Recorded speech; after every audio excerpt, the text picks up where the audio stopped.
cook like a champion on this great station. All right, now, I told you I had a little special treat for you guys. So I'm gonna start off by seasoning them with just a little bit of Slap Your Mama. And the garlic. As you see, there's a trend. I'm using pretty much the same spices. And a little bit of basil.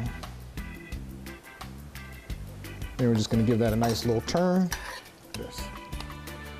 So I'm using a deep fryer. Make sure that you use an electric deep fryer. It just helps regulate the temperature. You wanna make sure that you're around 340, 350 degrees. So we're gonna start off with just some all-purpose flour. And we wanna make sure that we season the flour because this is our dry batter. And then also over here, we have our wet batter, which is our egg mixture. We're just gonna crack one egg in there. And we're too gonna add a little bit of garlic to that. Add in your Cajun season. You guys notice I'm seasoning every single component that this touches. This ensures that I get a nice flavorful product. And then a little bit of basil. Make sure you mix up the egg really nicely before you add in any liquid so you're not chasing the egg all around. And then whenever I make my fried chicken, can you use half and half? Yeah, you can. You can use cream, you can use regular milk. I like to use buttermilk. Down south, we pretty much, anything we throw in the deep fryer, it gets coated in some type of buttermilk.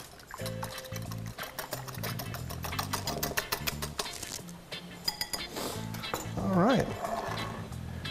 Check that lid off. So this is what you want to do. You always want to start off in your flour first.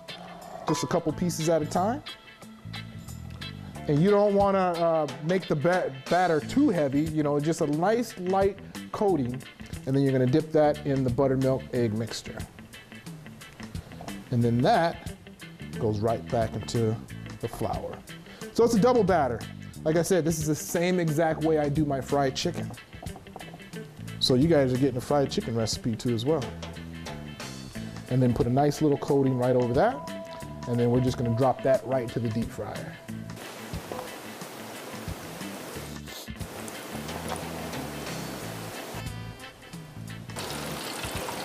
All right, so you wanna make sure too, when you put them in there, give your basket a little bit of a shake. Turn that down just a little bit, just to make sure that nothing's sticking. Dump them all in there. All right, we'll go ahead and take a look at our gator. And as you see, it's got a nice little batter. It looks exactly like chicken. I don't know what people are so afraid of. I tell people I'm making alligator and they say, ooh. And I'm like, yeah, you obviously have never had it before. So very important too, when you pull that out of the deep fryer, get you a nice plate and just line it with paper towel. And then you can actually make sure you strain the grease off of it, the oil, and lay that onto your plate.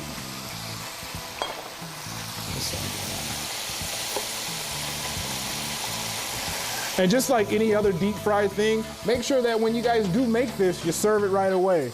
You know, I've seen some people do that with a fish fry and like 5 minutes later they're serving it to me, and there's nothing good about soggy fish or soggy batter. So definitely make sure you serve this right away.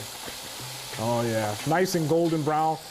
I would say I'm probably cooking these for about 4 to 6 minutes. There's really not a direct time. You just want to make sure that they're nice and golden brown. That's pretty much the trick. I'm just gonna do a ketchup sriracha, just a little bit of ketchup, a little bit of sriracha.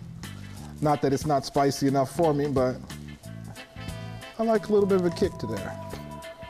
Mix that up nice.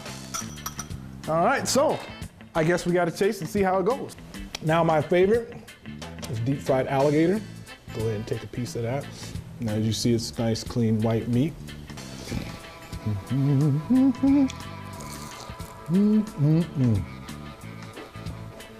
Nice and crispy, just the way I like it.